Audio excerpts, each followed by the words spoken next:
Sebab semasa dia buat latihan untuk car painting tu, dia buat latihan di industri yang sebenar. So orang dah nampak talent dia, dah nampak skill dia, dan dia ditawarkan gaji sehingga RM8,000. Lepasan, itu bukan diploma tu lepasan CJ. IKM, Institut Kemahiran Mara. Menarik kan? Semuanya dalam Senang Faham minggu ini.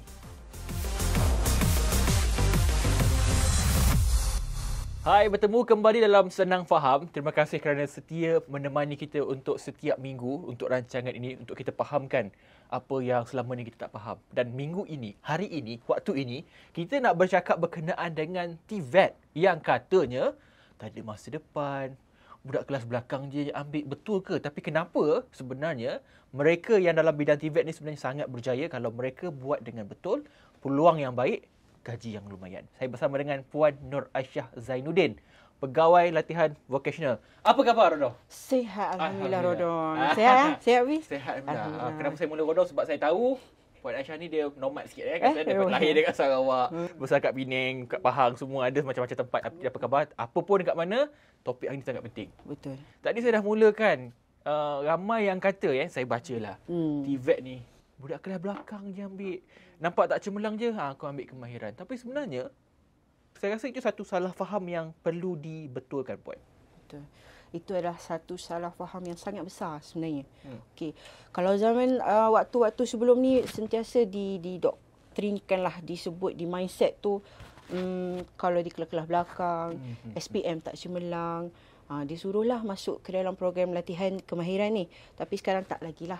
Sebab di dalam program-program ni sendiri, untuk makluman, kita juga ada pelajar-pelajar lepasan SPM yang cemerlang. Tapi dia minat kemahiran? Dia minat kemahiran. Macam saya di Kolej Kemahiran Tinggi Mara, Petaling Jaya, pelajar-pelajar yang masuk di KKT MPJ ni, ada juga yang SPM dia sehingga 7A.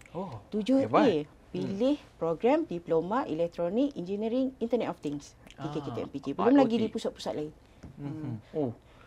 7A tu kira cemerlang lah. Selalu kalau 7A ni kan hantar matrikulasi lah. Ya, betul. Asasi. Dia ada peluang-peluang lain. Bila kita tanya kan, dia ada peluang-peluang lain yang tawaran daripada pusat-pusat institusi lain. Tetapi dia memilih untuk mengambil program kita tawarkan.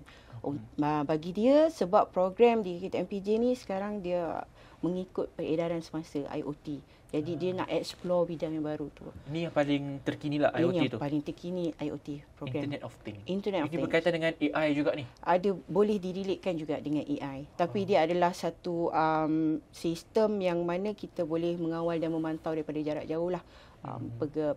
Aktiviti harian menjadi dimudahkan, industri punya proses pun dimudahkan. So itu IoT boleh bantulah.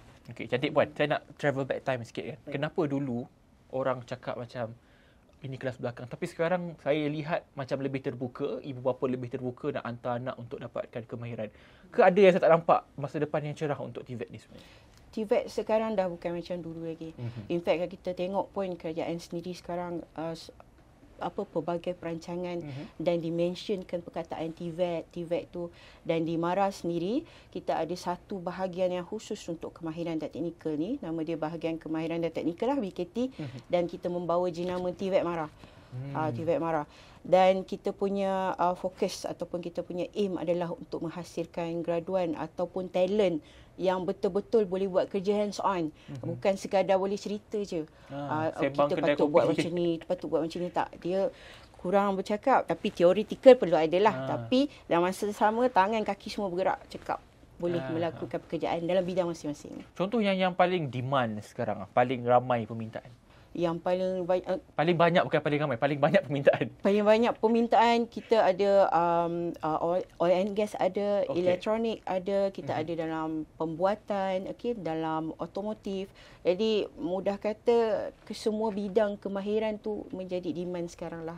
Yang penting dia perlu equip ataupun diperlengkapkan dengan skill yang mencukupi, yang mana bila dia masuk industri bekerja, dah kurang waktu nak melatih tu, dah tak perlu dah. Jadi apa yang diajar di institusi pendidikan tu, pelajar dah well versed dah. Masuk-masuk boleh buat kerja dengan minimum supervision lah. Saya ada baca negara macam Jerman ataupun sebahagian negara Eropah ni, 60%, 70% memang student atau pelajar mereka ataupun anak muda mereka memang terlibat dalam TVET sebab gaji dekat sana sangat besar kalau kerja di bahagian kemahiran. Kalau dekat Malaysia, saya ada dengar juga cerita ni, mereka yang ada kemahiran dekat Malaysia ni sekarang memang buat duit. Betul, betul. Oh, selalu bunyi betul tu? Betul. Banyak In fact, tu. ada satu kisah lah yang daripada pelajar daripada lepasan institusi TVET Mara ni juga. Dia dalam bidang car painting. Okey, cat kereta. Cat kereta. Dan pelajar ni, dia masuk ke pertandingan World Skill. Kita ada satu pertandingan peringkat kebangsaan dan dibawa ke antarabangsa lah. Kalau ikut level tu, dia macam level Olimpik lah untuk kemahiran ni kan. Oh, waktu tengah belajar tu? Waktu tengah belajar tu. World Skill tu dia masuk dan dia menang tangan emas. Okey, anugerah tangan emas. Dan sebelum dia habis belajar tu sendiri, dia dah dapat pelbagai tawaran kerja daripada syarikat-syarikat. Sebab semasa dia buat latihan untuk car painting tu, dia buat latihan di industri yang sebenar. So, orang dah nampak talent dia, dah nampak skill dia. Dan dia ditawarkan gaji sehingga RM8,000. Oh. Lepasan, itu bukan diploma tu lepasan sijil. IKM, Institut Kemahiran Mara. Okay, diploma lagi tinggi lah. Ya. Ini bukan dia cari kerja cari dia. Kan kerja cari dia. So kat situ yang saya sebutkan tadi, bila kita boleh tunjukkan hands on tu, tak payah cakap banyak lah. Tak payah nak explain banyak dah.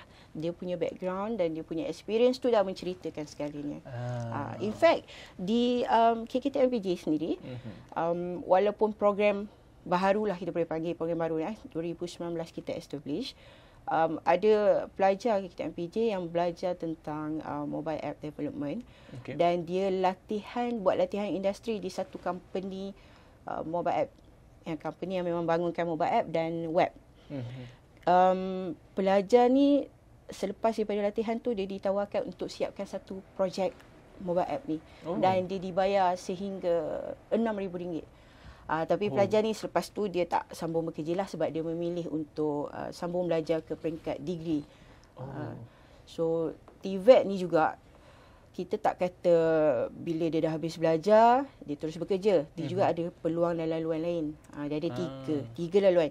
Yang pertama dia bekerja, yang kedua dia boleh sambung belajar daripada sijil ke diploma, diploma ke degree dan seterusnya lah. Sampai PhD? Sampai PhD pun boleh. Tapi still dalam kemahiran tu? Ya, betul.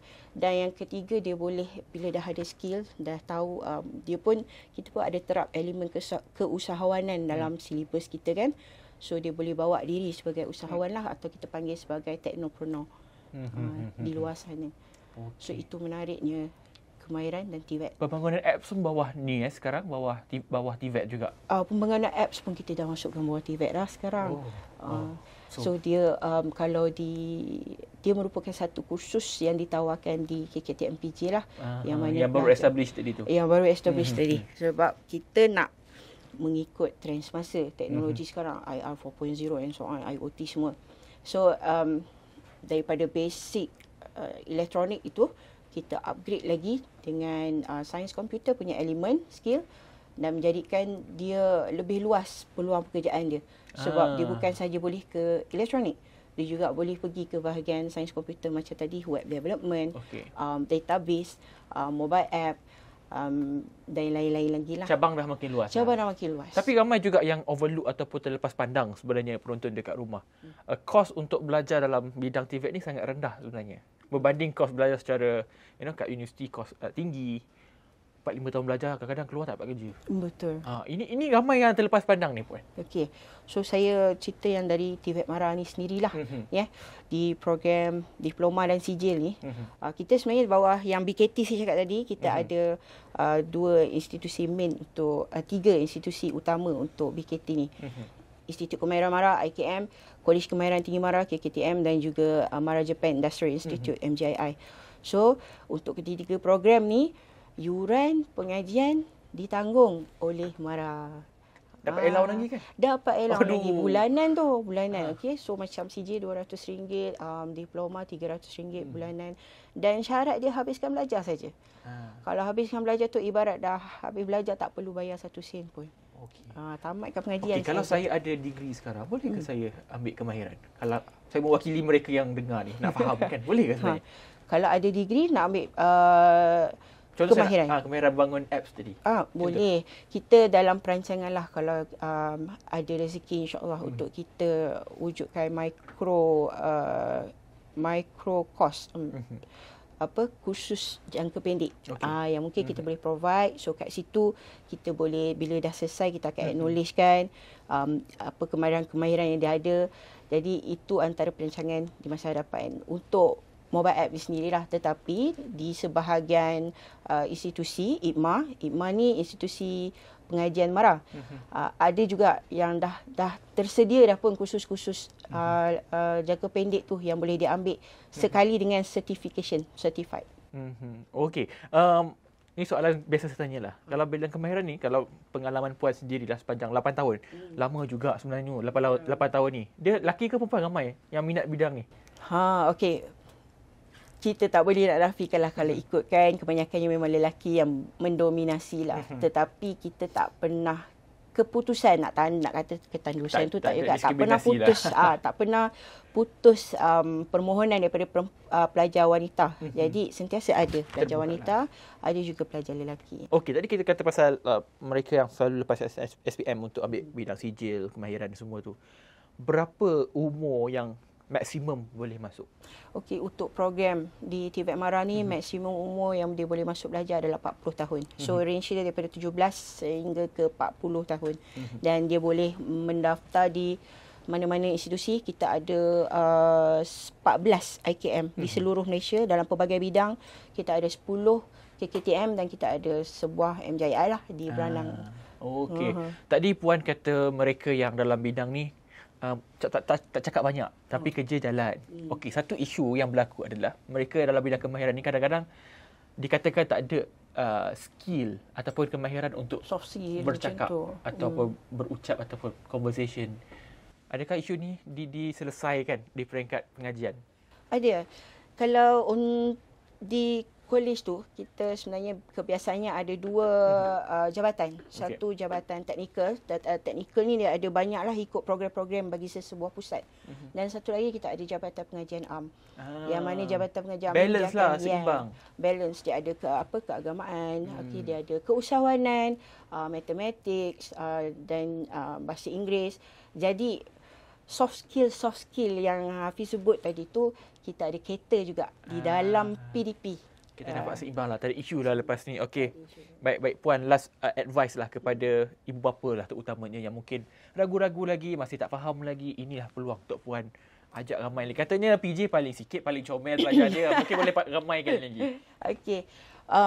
Saya mengalu-alukan, saya menyeru kepada ibu bapa untuk consider, untuk mempertimbangkanlah untuk membuka ruang dan laluan TVET ni kepada anak-anak dan tanpa mengira cemerlang atau tidak, sebab apabila mereka mula mendaftar di kolej semua bermula sama.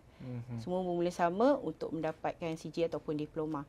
Jadi peluang yang ada ni jangan dilepaskan dan bila dah mendaftar masuk tu dengan kemudahan-kemudahan yang kita sediakan, asrama, infrastruktur, fasiliti dan lain-lain lagi, boleh menjadikan mereka berubah daripada yang katanya macam tak ada masa depan. Katanya lah, kita tak bawa stigma tu. Betul. Merubah mereka menjadi seseorang yang berjaya seperti contoh-contoh yang saya tunjukkan tadi. Saya sebutkan tadi. Saya rasa semua dah faham dan juga mula terbuka dengan platform kita beri kepada anda ini untuk anda faham berkenaan dengan masa depan TVET. Terima kasih puan atas perkongsian. InsyaAllah kita jumpa lagi dan saya doakan ramai lagi pelajar puan yang belajar dengan puan. InsyaAllah. Terima kasih kepada anda yang menonton. Senang faham, make it short, make it sweet. Bye-bye.